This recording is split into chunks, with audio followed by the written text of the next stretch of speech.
नमः श्रीयतिराजाय विवेकानन्दसूरय सच्चिद्सुखस्वरूपाय স্বামিনীতাপহারিণে।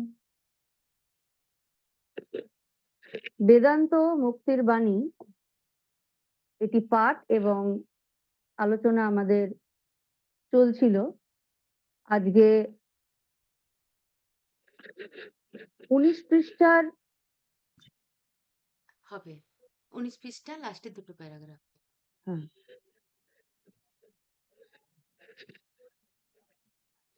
স্বামীজি বলছেন ছিলাম, ইহার অর্থ এই যে যিশু এবং তাহার মতো অবতার পুরুষেরা মুক্ত আত্মা।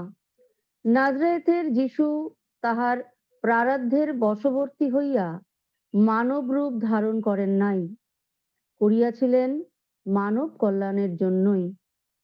ইহা ভাবা উচিত নয় যে মানুষ যখন মুক্ত হয় তখন সে কর্ম করিতে পারে না, একটা জড় মৃত পিণ্ডে পরিণত হয়। পরন্তু সেই মানুষ অপরের অপেক্ষায় অধিকতর উদ্যমী হন, কারণ অপরে বাধ্য হইয়া কর্ম করে আর তিনি স্বাধীনভাবে কর্ম করেন। বলছেন যিশু বলছেন আব্রাহামের পূর্বে আমি ছিলাম। এর অর্থ এই যে যিশু এবং তাহার মতো অবতার পুরুষেরা মুক্ত আত্মা।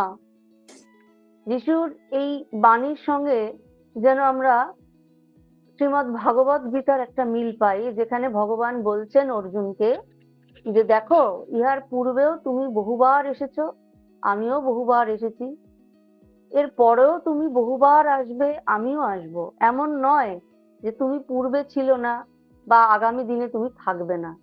এমনও নয় যে আমি পূর্বে ছিলাম না এবং আগামী দিনে আমি থাকবো না। অর্থাৎ আমি আছি, আমার পরিবর্তন নাই, আমার নিঃশেষ নাই, আমার অন্ত নাই, আমি অনন্ত। আর তুমি আমারই অংশ বলে তুমিও অনন্ত। ঠিক এখানে যেন যিশুর সেই কথাটাই ভেসে আসছেন যে তিনি মুক্ত, তিনি ওই শরীরের একটা যিশু নামক শরীরে আবদ্ধ নয়। তিনি সৃষ্টির আদিতেও ছিলেন, তিনি সৃষ্টির যতদিন চলবে এবং তারপরেও তিনি থাকবেন। অর্থাৎ তিনি মুক্ত আত্মা। মুক্ত আত্মা বলতে এখানে কি বলা হয়েছে না, যিনি ব্রহ্ম জ্ঞান লাভ করেছে, বা এমনকি বলা যায় যিনি মুক্ত হয়েছেন, অর্থাৎ মুক্ত ভাবনা বা মুক্ত চেতনার অধিকারী হয়েছেন। অর্থাৎ তিনি পরমাত্মার সঙ্গে জীবাত্মা যে মুখ্যত কোনো পার্থক্য নাই, সেই বোধে উনি উপস্থিত হয়েছেন বা উপস্থাপিত করেছেন নিজেকে নানাভাবে। ভগবান যখন পৃথিবীতে আসেন, নানান অবতারে আসেন, এবং তিনি কি কারণে আসেন? তিনি আসেন আমাদের শিক্ষা দিতে, তিনি আসেন আমাদের পথ দেখাতে। যিশু যেমন পথ দেখিয়েছিলেন ভগবান শ্রীকৃষ্ণ রূপে, রাম রূপে, শ্রী রামকৃষ্ণ রূপে, বুদ্ধ রূপে, ঠিক সেইভাবেই আমরা কিন্তু পথের নির্দেশ পেয়েছি। তাদের সেই জীবনগুলো থেকে আমরা পথের নির্দেশ পেয়েছি। সেখানে বুঝতে হবে যে মানুষ যখন মুক্ত হয় তখন সে কর্ম করিতে পারে না। কর্ম করিতে পারে না বলতে জিসাস সেই পালিয়ে পালিয়ে নানান ভাবে ধর্ম প্রচার করেছেন। কিসের ধর্ম? না, মানবিকতার ধর্ম প্রচার করছেন, ভালোবাসার ধর্ম প্রচার করছেন, এবং তাকে রাজার লোকেরা খুঁজে বেড়াচ্ছে, দেখতে পেলেই তাকে মেরে ফেলবে। কিন্তু তিনি খুঁজে বেড়াচ্ছেন, তিনি তো ভগবান, তার তো লুকিয়ে পালিয়ে বেড়ানোর দরকার ছিল না। স্পর্শ মাত্র ব্রহ্মাণ্ড, কোটি কোটি ব্রহ্মাণ্ড যেখানে সৃষ্টি হচ্ছে, ধ্বংস হচ্ছে, ইচ্ছা মাত্র যেখানে কোটি কোটি ব্রহ্মাণ্ড সৃষ্টি হচ্ছে, ধ্বংস হচ্ছে, তার পালিয়ে বেরিয়ে দিনজনে কৃপা করার প্রয়োজন ছিল না।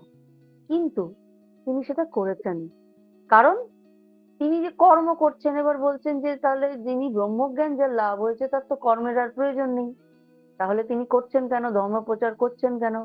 ভগবান কেন ধর্ম প্রচার করেছেন? ভগবান কেন অর্জুনকে অনুপ্রাণিত করেছেন, যুদ্ধ করো, যুদ্ধ করো। ভগবান কেন সেই পুল তৈরি করে মা সীতা দেবীকে উদ্ধার করবে এই অছিলায় রাবণকে উদ্ধার করতে গিয়েছিলেন? তাদের তো কর্মের কোনো প্রয়োজন ছিল না। এই যে কর্মের কোনো প্রয়োজন ছিল না কিন্তু তারা কর্ম করছেন, এই প্রসঙ্গে স্বামীজি বলছেন যে তাদের কর্মটা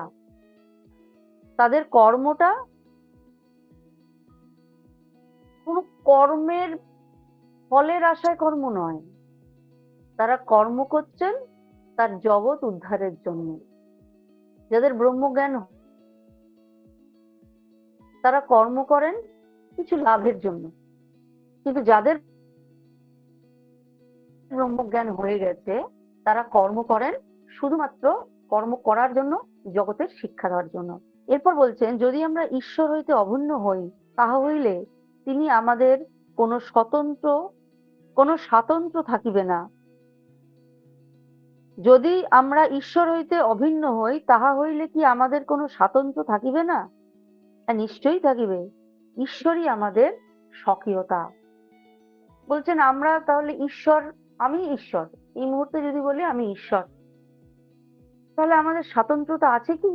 তাহলে আমার তো আর কোনো স্বাতন্ত্রতা নেই, ঈশ্বরই সব। স্বামীজি বলছেন এই তুমি যে ঈশ্বর এটাই তোমার স্বকীয়তা, এবং তুমি যে ঈশ্বর বোধে নিজেকে বোধযুক্ত করতে পেরেছো এটাই তোমার স্বকীয়তা। এখন যে তোমার স্বাতন্ত্র্য আছে উহা অবশ্য স্বরূপ নয়। মানে এই যে আমি ঈশ্বর এই ভাবটা ভাবছি, এটা আমার স্বকীয়তা। বলছেন এটা তুমি ঈশ্বর, এই কথা তুমি ভেবেছো, অহম ব্রহ্মাস্মিতে উপনীত হয়েছ, খুব ভালো কথা, এটা তোমার স্বকীয়তা। কিন্তু এটি তুমি স্বরূপে উপস্থিত হতে এখনো পারো নাই। তাহলে স্বরূপে কি করে উপস্থাপিত হবে? যখন তুমি মনে করবে অহম ব্রহ্মাস্মি আর তার সাথে সাথে সর্বং খলিদং ব্রহ্ম, অর্থাৎ আমি একা ব্রহ্ম নই, সর্বং খলিদং ব্রহ্ম, সর্বর্ণ সর্বত্র এই ব্রহ্ম রয়েছেন। এই প্রসঙ্গে শঙ্করাচার্যের একটি প্রসঙ্গ আমরা উল্লেখ করতেই পারি, যেখানে শঙ্করাচার্য তিনি তখন ব্রহ্মজ্ঞান লাভ করেছেন। সেই সময় কাশীর ঘাট থেকে তিনি স্নান করে উঠছেন। সেই সময় তিনি যেহেতু ব্রহ্মজ্ঞ, তিনি সবকিছুই স্বপ্নবৎ মনে করছেন। এই জগৎ সংসারকে স্বপ্নবৎ, মিথ্যা, ভ্রম এইসব বলে মনে করছেন, এবং তিনি ভাবছেন যে ব্রহ্মই সর্বত্র বিরাজ করছেন, আর কিছু নেই। কিন্তু এই যে যা দেখছি এগুলো সব ভ্রম, স্বপ্নবৎ। তিনি কাশীর ঘাট থেকে হেঁটে হেঁটে উপরে উঠছেন। হঠাৎ দেখছেন ঠিক ঘাটের সিঁড়ি বরাবর, যেখান থেকে উনি উঠবেন সমতলে, সেইখানে একজন পতিব্রতা স্ত্রী তার মৃত স্বামীর দেহটিকে শুইয়ে রেখেছে এবং সে তার পাশে বসে আছে, খুব রোদন করছেন। শঙ্করাচার্য অনেকক্ষণ অপেক্ষা করার পর একটু বিরক্তই হলেন। বিরক্ত হয়ে বলছেন, তুমি তোমার এই শবকে সরিয়ে ফেলো না, এই স্বামীর দেহটাকে সরাও, আমি তো উঠবো। কোনো প্রতিক্রিয়া নেই।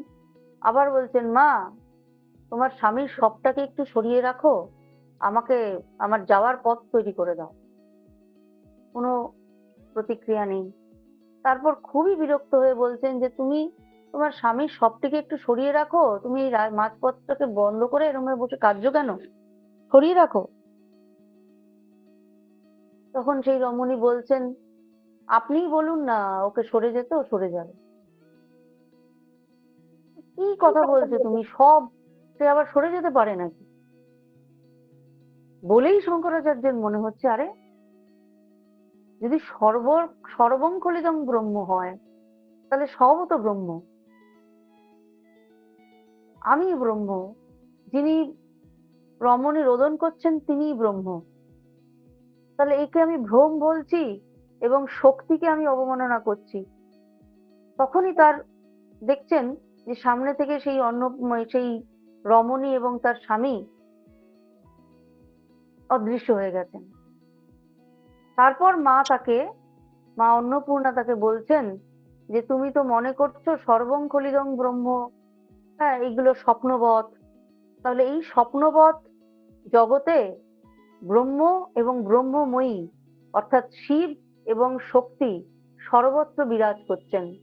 তুমি ব্রহ্মকে স্বীকার করছো, শক্তিকে স্বীকার করছো না। আবার শক্তিকে তুমি একদিকে বলছো তুমি ব্রহ্ম হচ্ছে অভেদ, অখণ্ড, অদ্বৈত ব্রহ্ম, কিন্তু আবার শক্তিকে তুমি তার থেকে পৃথক করে আলাদা বলছো যে শক্তি বা মায়া, এই জগৎটা মায়ার খেলা।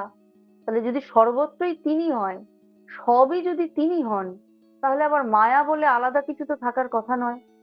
আর শক্তি অর্থাৎ চেতন শক্তিকে তুমি অস্বীকার করতে তো তুমি পারো না।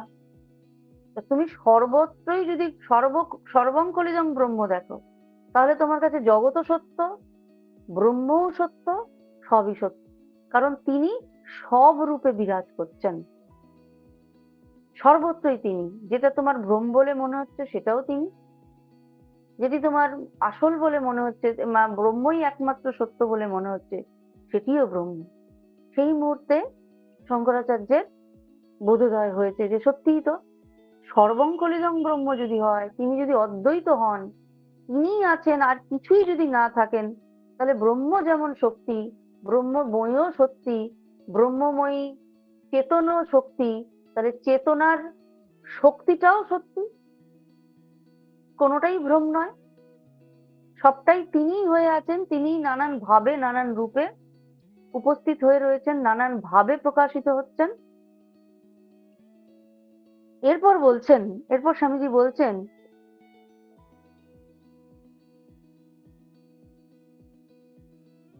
তুমি ইহার দিকে অগ্রসর হইতেছ, স্বকীয়তার অর্থ এই যে উহা এক অবিভাজ্য বস্তু। বর্তমান স্বাতন্ত্র্যকে কি করিয়া তুমি স্বকীয়তা বলো? এখন তুমি একরকম চিন্তা করিতেছ, 1 ঘন্টা পরে আবার আরেক রকম, এবং 2 ঘন্টা পরে আবার অন্যরকম চিন্তা করিবে।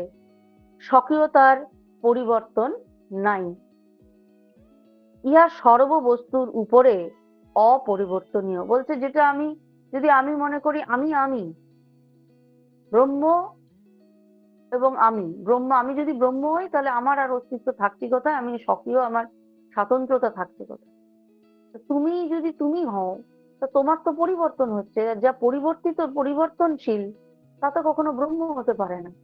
তুমি এখন একরকম চিন্তা করছো, 1 ঘন্টার পর আরেক রকম চিন্তা করবে, 2 ঘন্টা পর আরেক রকমের চিন্তা করবে। অর্থাৎ তোমার মনের পরিবর্তন হচ্ছে, তোমার ভাবনার পরিবর্তন হচ্ছে, তোমার বিচারের পরিবর্তন।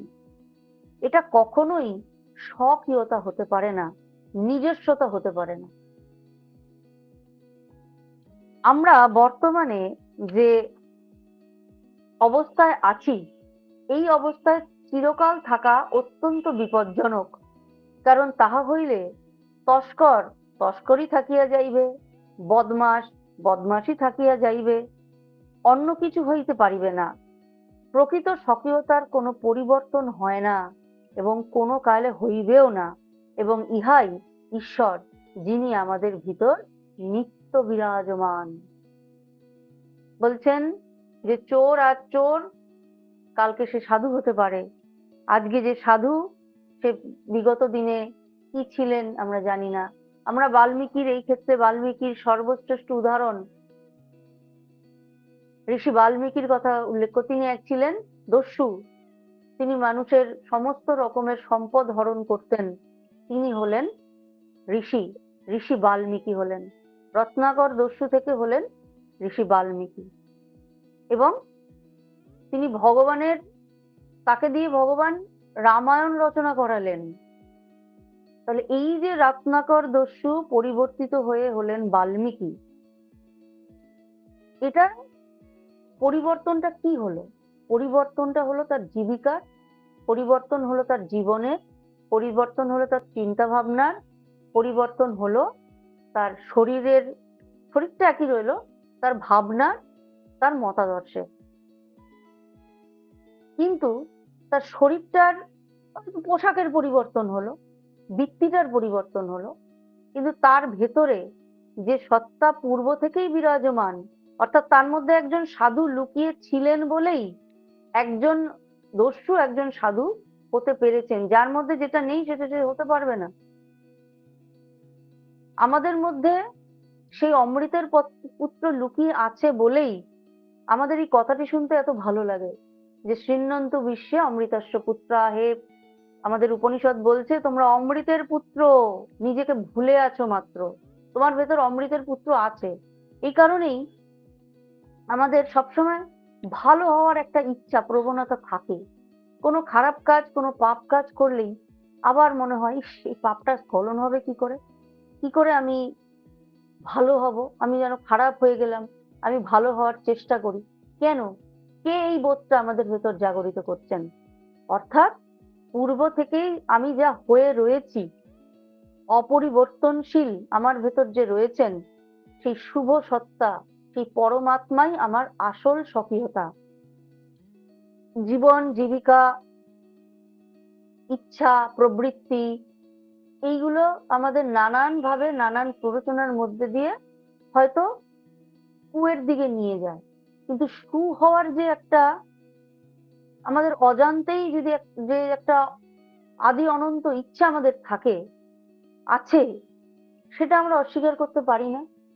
আর এই সু হওয়ার ইচ্ছা আমাদের কেন আছে? কারণ আমাদের ভেতর যিনি বসে আছেন তিনি মঙ্গলময়, তিনি অপরিবর্তনশীল, তিনি হচ্ছেন এক এবং একমাত্র শুভ সত্তা। স্বামীজি বলছেন এটাই আসলে স্বকীয়তা, তোমার নিজস্বতা হচ্ছে ওটা, তিনি তোমার ভেতরে বসে আছেন। তুমি তোমার পেশা, তুমি তোমার ইচ্ছা, তুমি তোমার ভাবনা, এইগুলোকে আজ একরকম কাল পরিবর্তিত হয়ে যাবে, হতেই পারে, হবেই। যেটা পরিবর্তনশীল সেটা স্বকীয়তা হতে পারে না। এখন যদি বলা হয় জল তরল, এটা তার স্বকীয়তা, কিন্তু যেই মাত্র সে বরফ হলো বা বায়বীয় হলো, তার স্বকীয়তাটা কিন্তু নষ্ট হয়ে গেল। বরফের স্বকীয়তা কঠিন হওয়া, সে তখন কঠিন, কিন্তু বরফ বলে যদি জল হয় তখন তাকে আর বরফের স্বকীয়তা থাকে না, তখন সেটা জল হয়ে যাচ্ছে। বাষ্পের স্বকীয়তা, বাষ্প উপর দিকে উঠবে, হালকা ভাসবে, সেইটা তার স্বকীয়তা।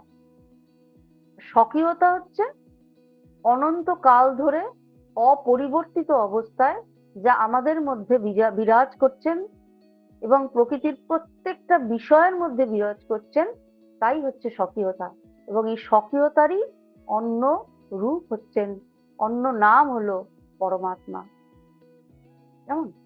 এরপর বলছেন বেদান্ত এক বিশাল পারাবার বিশেষ, যাহার উপরে একটি যুদ্ধ জাহাজ ও একটি ভেলার পাশাপাশি স্থান হইতে পারে। এই বেদান্ত মহাসাগরে একজন প্রকৃত যোগী, একজন পৌত্তলিক বা এমনকি একজন নাস্তিকের সহিত সহাবস্থান করিতে পারেন। শুধু তাহাই নয়, বেদান্ত মহাসাগরে হিন্দু, মুসলমান, খ্রিস্টান, পার্সি সব এক, সকলেই সর্বশক্তিমান ঈশ্বরের সন্তান। বেদান্ত তাই বলছেন, বারবার করে ঘোষণা করছেন, বারবার করে ঘোষণা করছেন।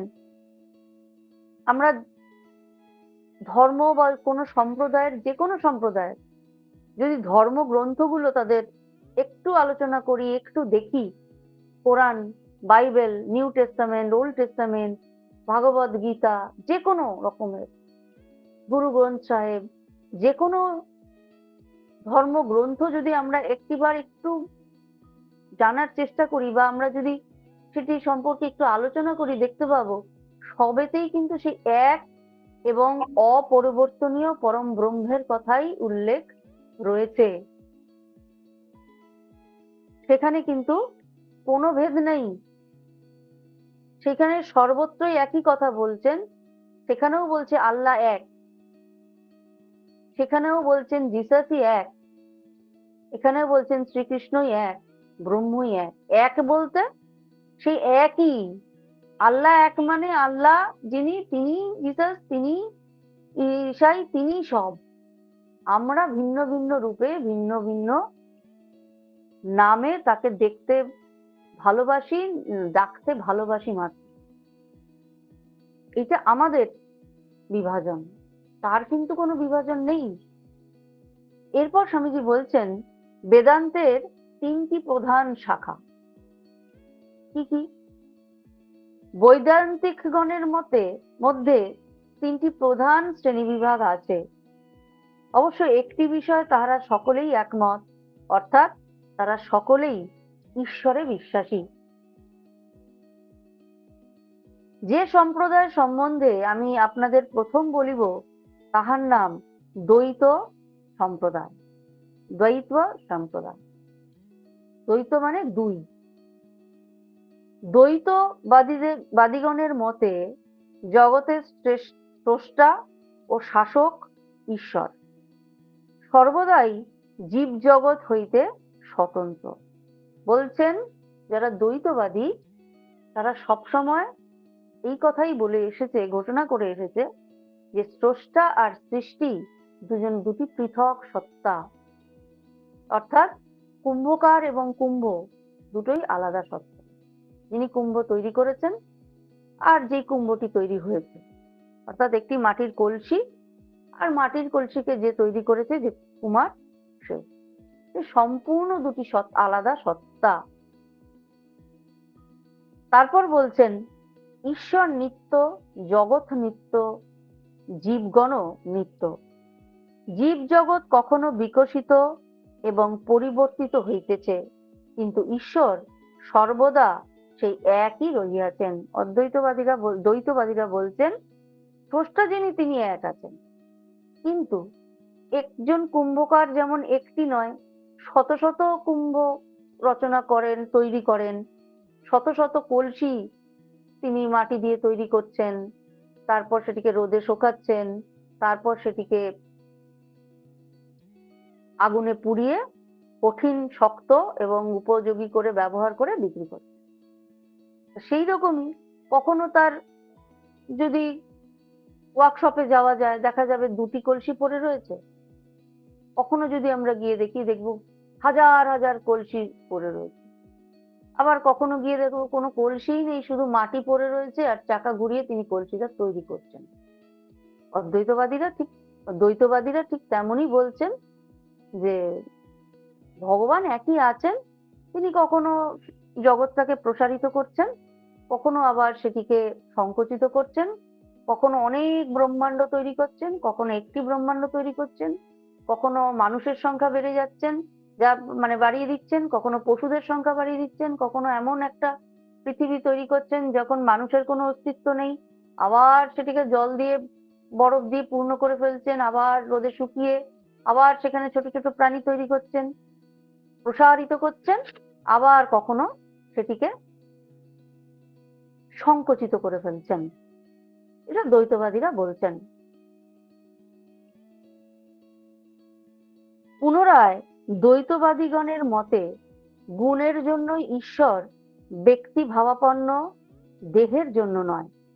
বলছেন গুণের জন্যই ঈশ্বর ব্যক্তি ভাবাপন্ন, দেহের জন্য নয়। তাহার মানবীয় গুণ আছে, তিনি করুণাময়, ন্যায়বান, শক্তিমান। এই কথা বলছেন যে গুণের জন্যই, মানবীয় গুণ, অর্থাৎ মানবীয় যে গুণগুলো শুভ গুণ, সেই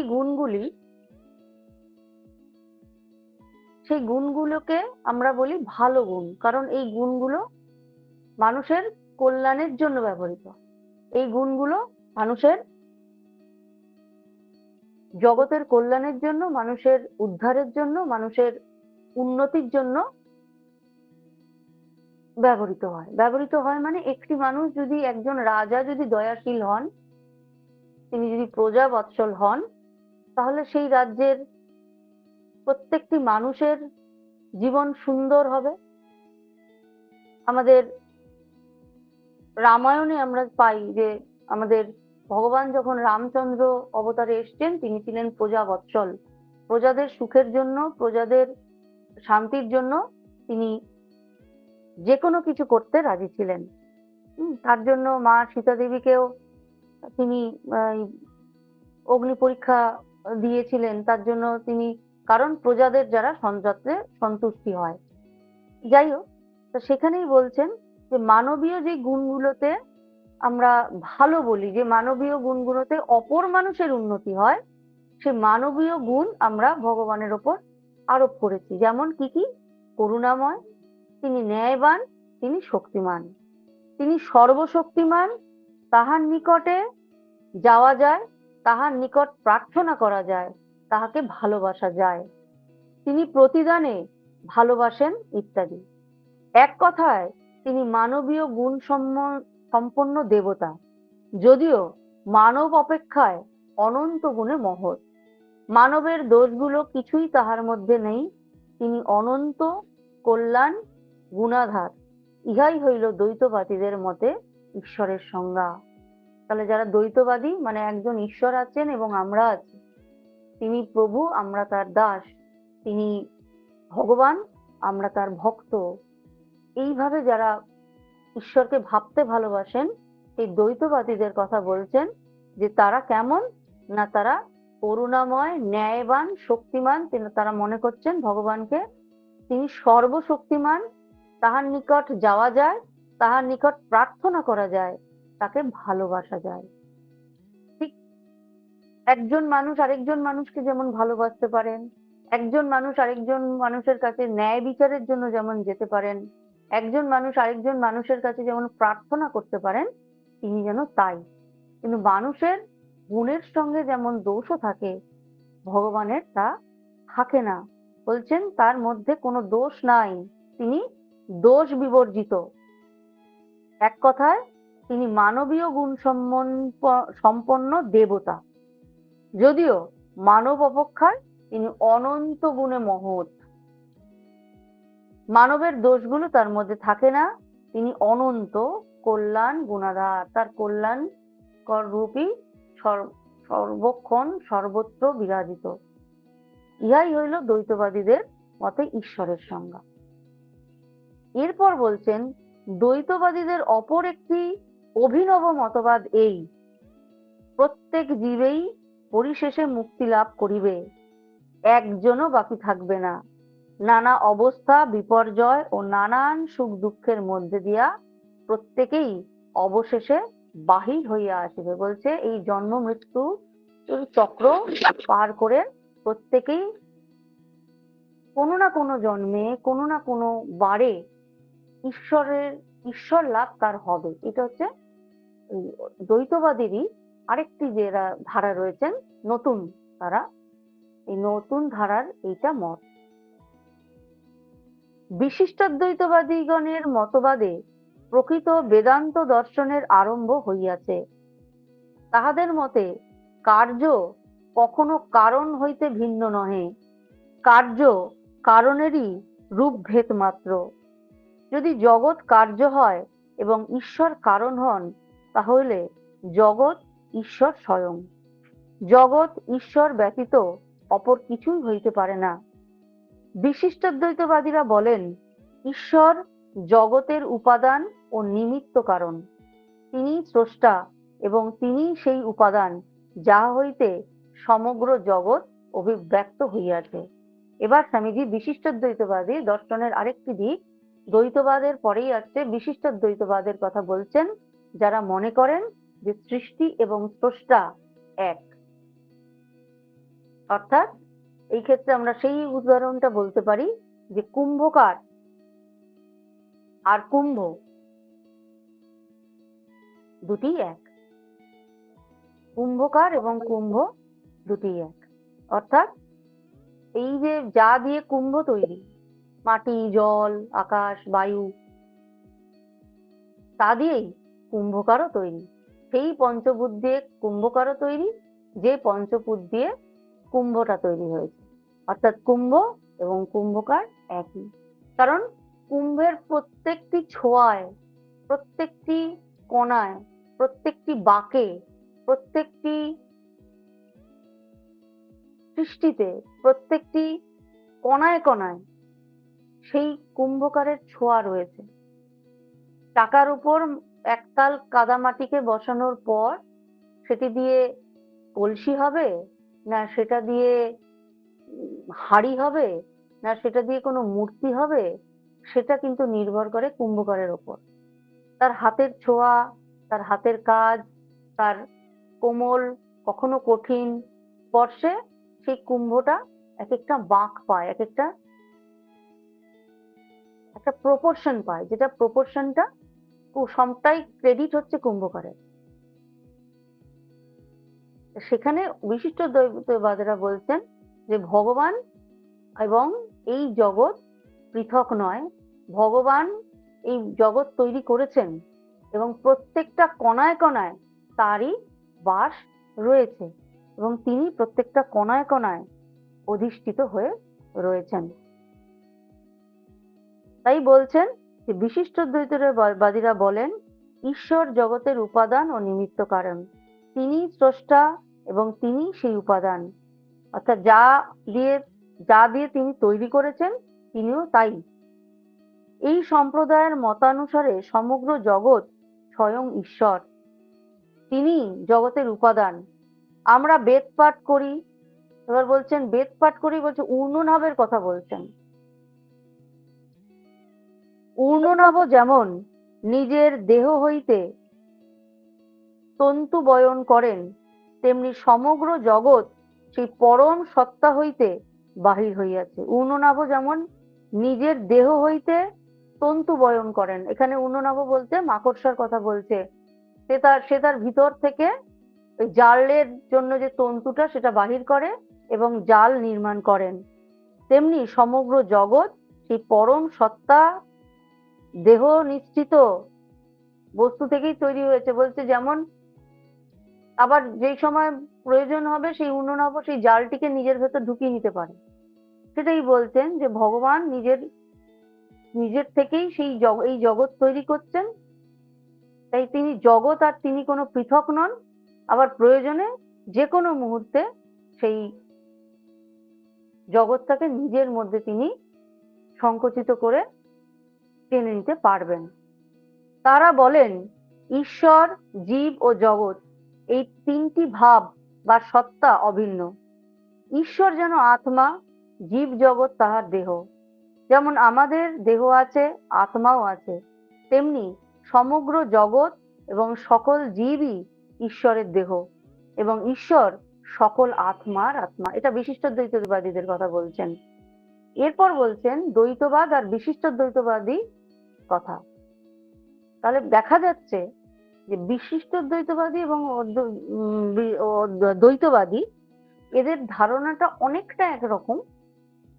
বলছেন যে উভয়ই স্বীকার করেন আত্মা স্বভাবতই শুদ্ধ, কিন্তু সকর্ম দোষে অশুদ্ধ হইয়া পড়ে।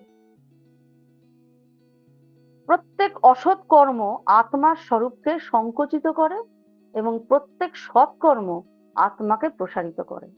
কেবল জীবাত্মাই পরমাত্মার অংশ। জ্বলন্ত অগ্নি হইতে যেমন লক্ষ লক্ষ স্ফুলিঙ্গ নির্গত হয়, অনন্ত রূপ ঈশ্বর হইতেও তেমনি এই সকল আত্মা নির্গত হইয়াছে। প্রত্যেকেরই লক্ষ্য এক।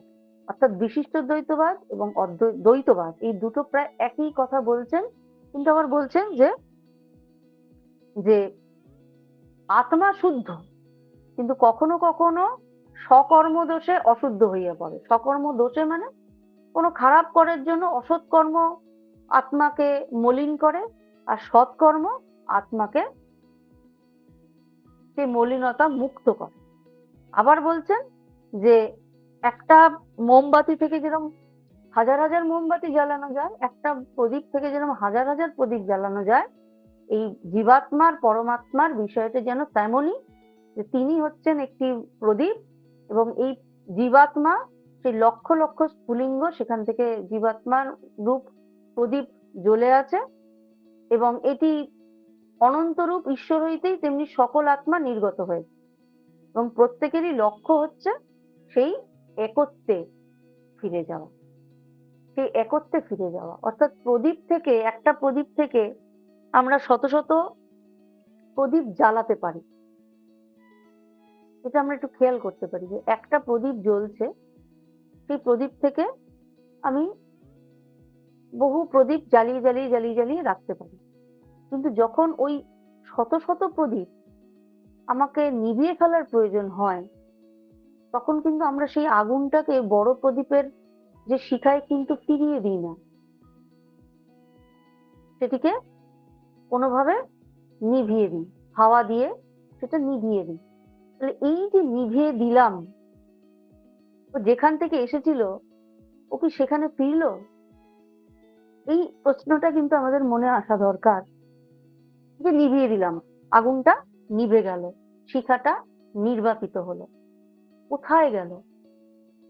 ওকে যখন সৃষ্টি করা হলো তখন বড় প্রদীপ থেকে আমরা তাকে জ্বালিয়ে ছোট ছোট, কোনোভাবেই ওকে এমনি রেখে দিলেও জ্বলবে না।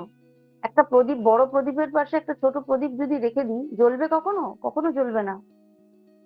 কিন্তু নেভানোর সময় সেই প্রদীপের শিখাটা কিন্তু ওই বড় প্রদীপকে ফিরিয়ে দিতে হচ্ছে না, নিভিয়ে দিতে হচ্ছে। তাহলে নিভিয়ে দিলে সেই শিখাটা গেল কোথায়? এই প্রশ্ন যদি আমাদের মনে আসে, যেখানে ওই নিভিয়ে দেওয়ার পরও গেল কোথায়? ওর তো একটা অস্তিত্ব ছিল, কিন্তু নিভে গেল, নেই এখন। তাহলে সে গেল কোথায়? গেল কোথায় সেই যে শিখাটা, এই প্রশ্ন থেকেই অদ্বৈতবাদের জন্ম। অদ্বৈতবাদের জন্ম কিন্তু ওই শিখা নিভে যাওয়ার পর সেই জিজ্ঞাসা থেকে, যে শিখাটা কোথায় মিলিয়ে গেল? ও তো নিভে গিয়ে কোথাও একটা গেল, এসেছে যখন, গেছে কোথাও সেটাও তো জানতে হবে। ওকে তো আমরা ফিরিয়ে দিলাম না বড়জনের কাছে, তাহলে ছোটজন গেল কোথায়? সেখান থেকেই অদ্বৈতবাদের জন্ম, এবং এই প্রশ্নের উত্তর এই অদ্বৈতবাদেই লুকিয়ে আছে। আজকে আমাদের দ্বৈতবাদ এবং অদ্বৈতবাদের সম্পর্কে স্বামীজি যা বলেছেন সেই সম্পর্কে আমরা একটু আলোচনা করলাম।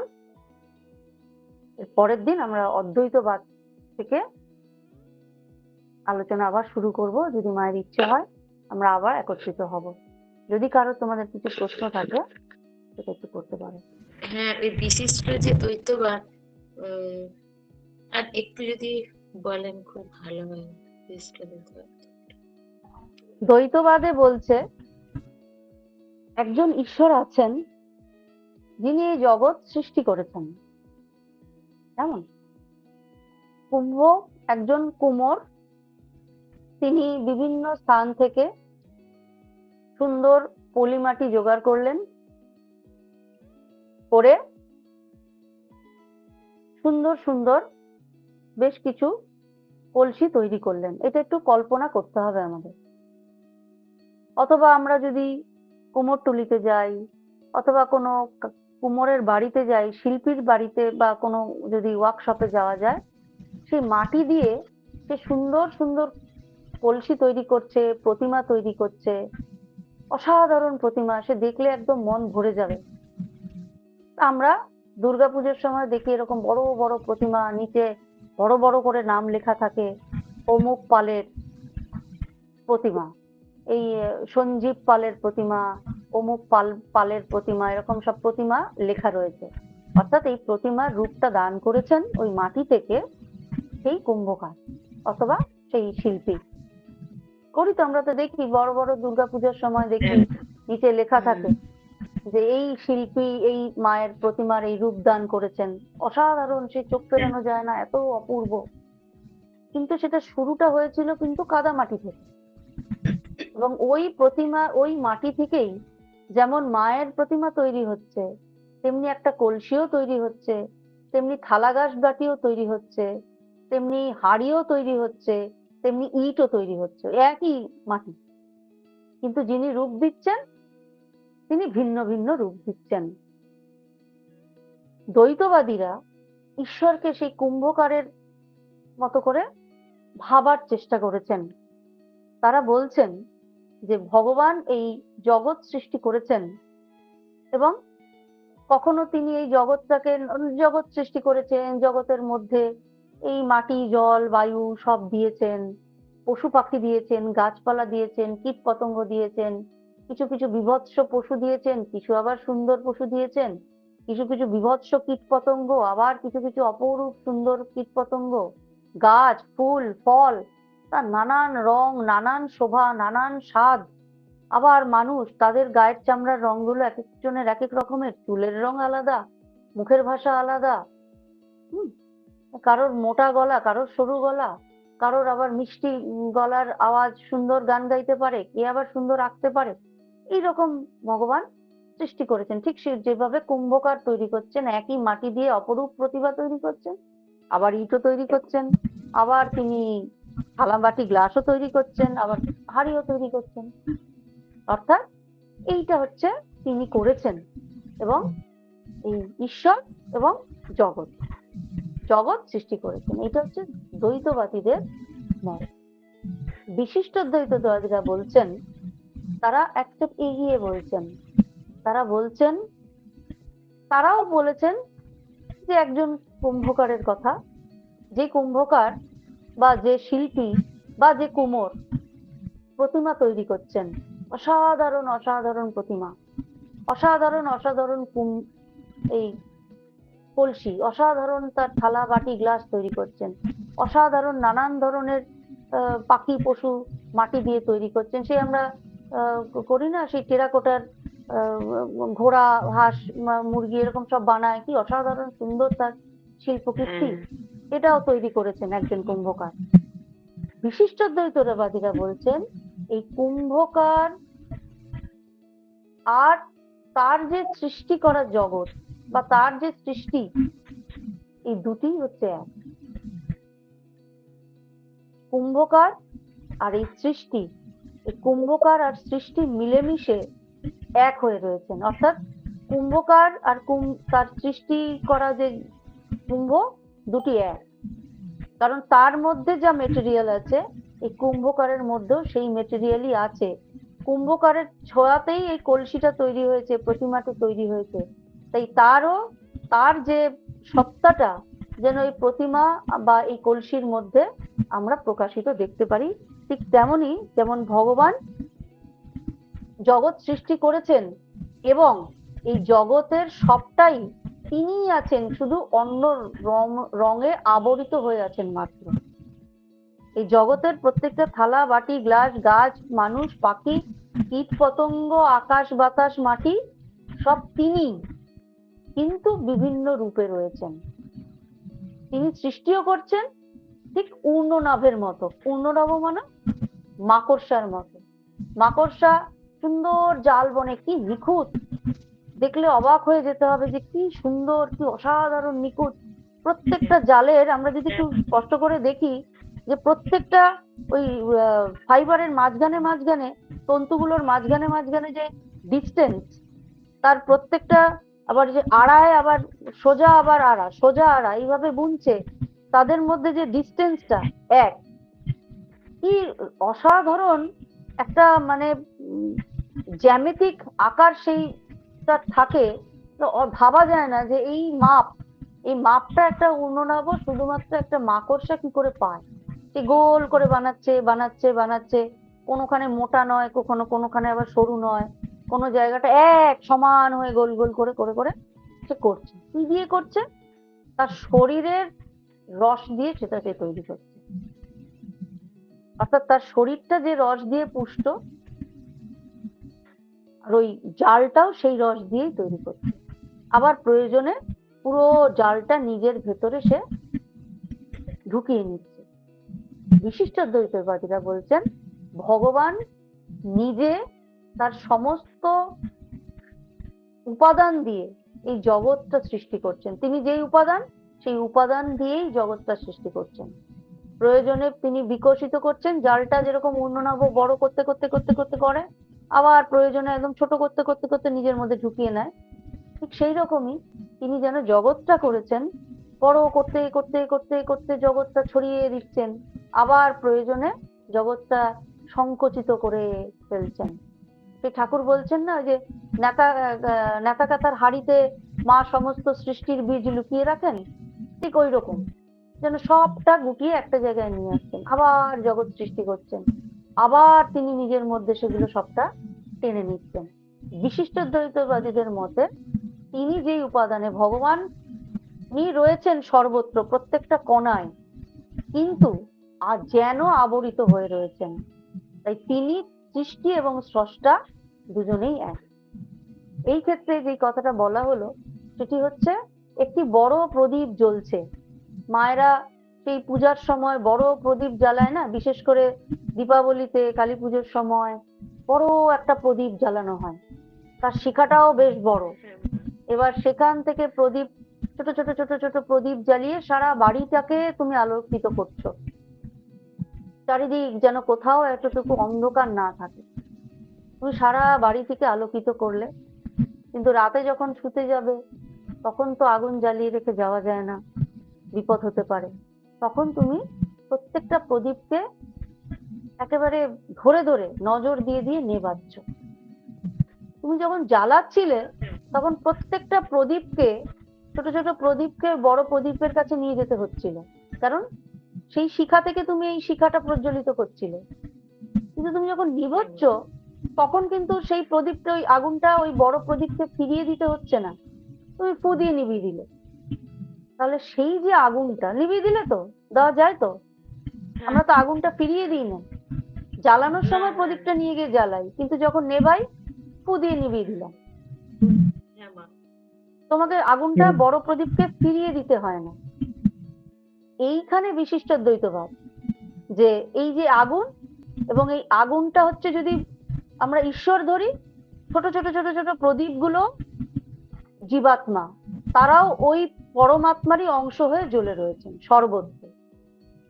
তো বড় প্রদীপটি যদি পরমাত্মা হয়, আর ছোট ছোট ছোট ছোট প্রদীপগুলো হচ্ছে জীবাত্মা, অর্থাৎ তারই অংশ। এইখানে এসে বিশিষ্ট দ্বৈতবাদ থামছে।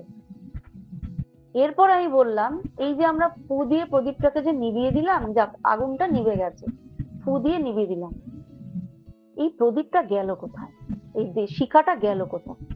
জ্বালাতে গেলে আমার বড় শিখার কাছে যেতে হয়েছে, কিন্তু নেভানোর সময় তো আমরা আগুনটার বড় শিখাকে ফিরিয়ে দিচ্ছি না, ফু দিয়ে নিভিয়ে দিচ্ছি। কিন্তু নিভিয়ে দেওয়ার পর সে গেল কোথায়?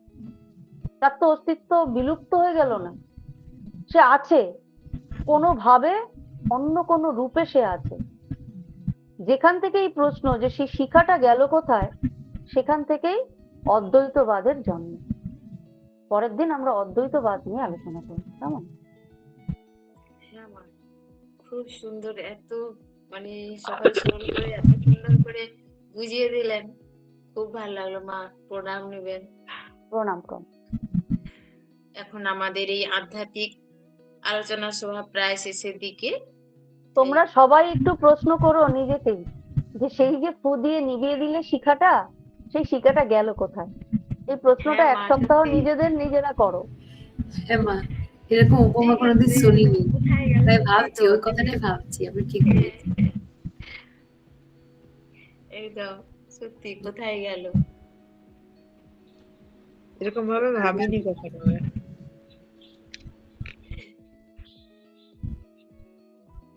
এখন আমাদের সমাপ্তির সঙ্গে নিবেদন করবেন ভাস্বতী দিদিভাই, ভাস্বতী ভট্টাচার্য দিদিভাই।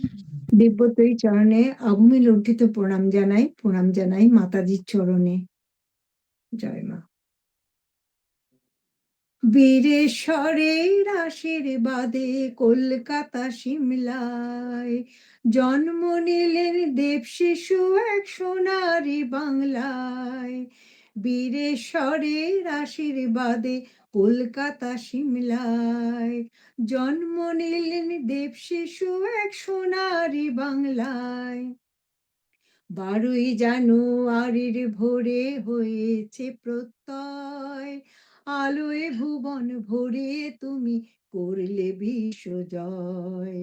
বীরেশ্বরের আশীর্বাদে কলকাতা সিমলায় জন্ম নিলেন দেব শিশু এক সোনারি বাংলায়। ভুবন ভোলা সে এক দামাল ছেলে, সোনা রঙের রূপ ধরে না সেই সে মায়ের কোলে।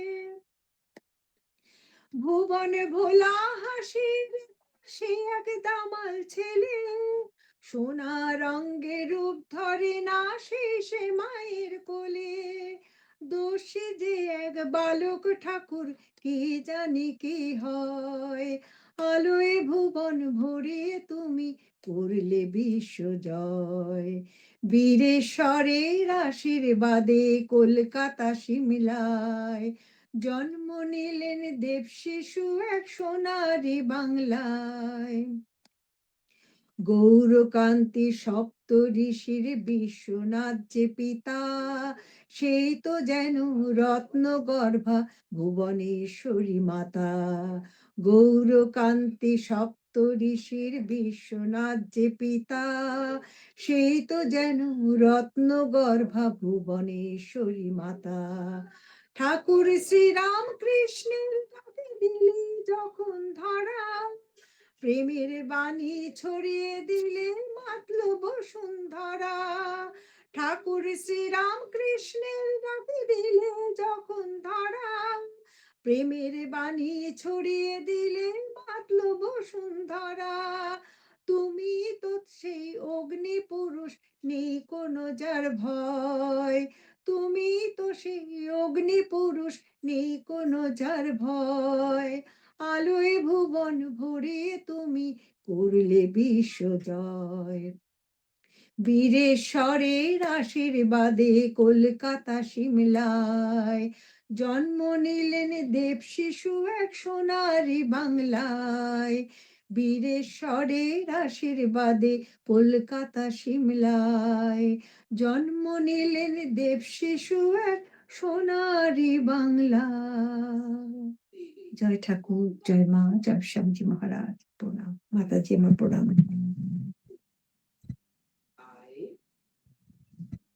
খুব সুন্দর।